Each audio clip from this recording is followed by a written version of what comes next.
সম্মানিত আজকের mission association Rafiqul Alam সাহেবকে এবং সকল স্বেচ্ছাসেবী এবং লীগাবৃন্দ সকলকে জানাই আন্তরিক শুভেচ্ছা অভিনন্দন ও সালাম।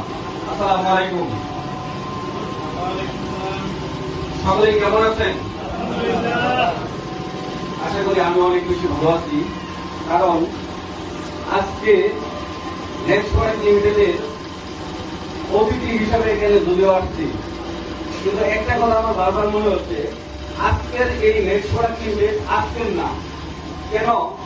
আপনি একটা চিন্তা করেন, আমি বেশ কিছুদিন আগে একবার হালুয়াঘাটা ছিলাম এই নেক্সট প্রোডাক্ট লিমিটেডের বিষয়ে আলোচনা করার জন্য।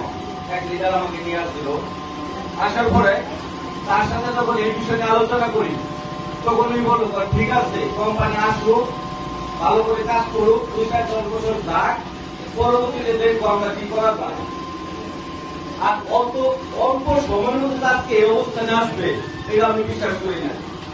এবং আরো 3 বছর আগে, প্রায় 3 বছর আগে ফুলপুর আমার এক কলিগ ছিল, হয়তো অনেকেই ছিলেন, রফিক করে নাম, উনি একটা ইন্স্যুরেন্স কোম্পানিতে কাজ করতো।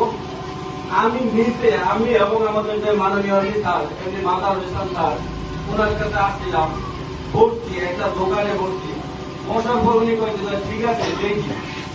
আজকে দেখতে দেখতে সারা বাংলাদেশেই নেক্সট প্রোডাক্ট কার্যক্রম করে যাচ্ছে আপনাদের মতো তরুণ একজন ব্যক্তিদের নিয়ে।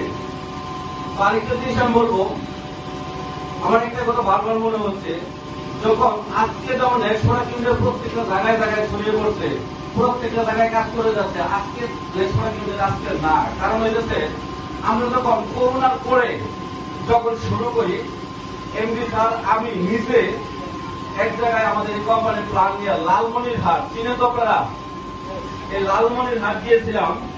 যখন আমরা যাই করোনার পরে কুরবানি ঈদের সময়, ঈদের একদিন আগে যখন আমরা সারা রাত্র যাই, যাওয়ার পরে পরবর্তীতে দ্বিতীয় দিন ঈদ, আমরা প্রথম দিন রাত্রে যাচ্ছি, যাওয়ার পরে সকালে কি